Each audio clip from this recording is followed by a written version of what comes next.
So maybe you have no rights at all, and actually your duty is to the community.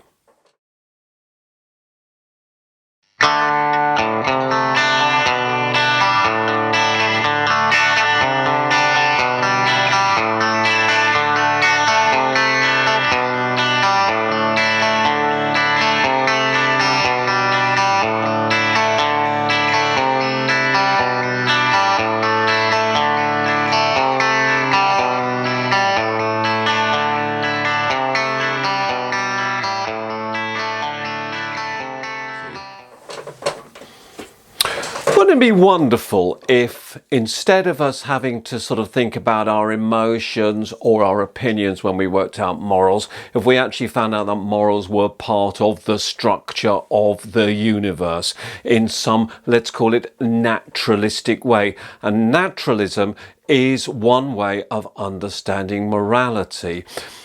These few talks are about meta-ethics, the ideas that lie behind ethical thought. And last time we talked about emotivism, and we talked about the idea that perhaps morals come from just an emotional opinion, some sort of response based on your culture and your upbringing and things like that. And the trouble with that, as we said, is that it justifies all sorts of things because your emotions say that's okay. And that's how Hitler operated, or it's how racists operate. And we recognise that's not a good thing. F.H. Bradley wrote a book called My Station and Its Duties. And it's not really a popular book these days, but nevertheless, it does unpack the idea that perhaps morality is something that exists within the structure of the natural order. So, for example, in the recent pandemic, how come so many people were prepared to give up their time, look after things, and generally be altruistic people? And the answer is because they felt some sort of obligation or duty to do it.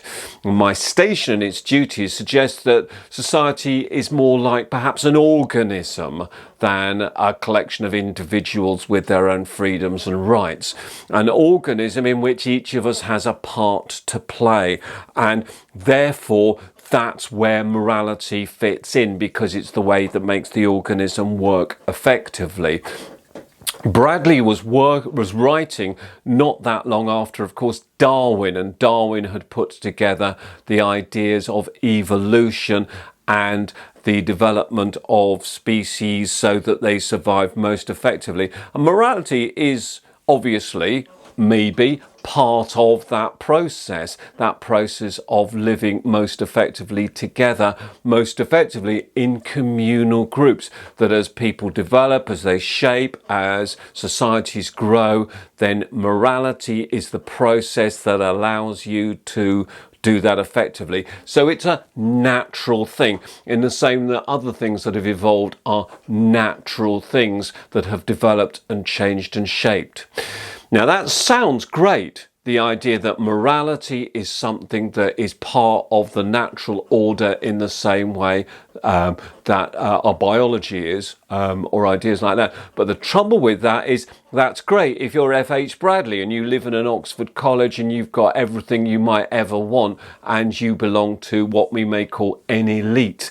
People often come onto social media or the news complaining about metropolitan elites, people who are full of opinions and ready to tell us what to do, but of course they don't live ordinary people's lives. They live in fancy places, or they've got enough money, and we, all of us, resent being told what to do by people who have different priorities and different perspectives to ourselves. And so that's the problem with naturalism. Yeah, great. Lovely to think that we each have a place in the order of things, but that presupposes a hierarchy. And if we lived in Elizabethan times, maybe that would have worked, where you had a church that bound people together, or you had the nobility and you had knights, and you should know your place because you're a woman, or you should know your place because you're a peasant. But we don't think like that anymore. And maybe that's part of the evolutionary development, the evolutionary process. But the result is, of course, that society does start to fracture a little bit. So this is my challenge to you today, to think about whether morals are something which are hardwired into the structure of society in a way that other physiological processes are. And maybe mental health problems and maybe social problems are caused because we don't acknowledge or accept that fact. Or maybe that's just something that you would say if you happen to be at the top and it justified your right to tell me what to do because you were part of that elite. Thank you for watching. F.H. Bradley, read about him. He's an interesting guy. Hope you've enjoyed it. Like the video. Remember to subscribe to the channel. Next time we'll look at a third and final meta-ethical theory, intuitionism. In the meantime, thank you. Bye-bye.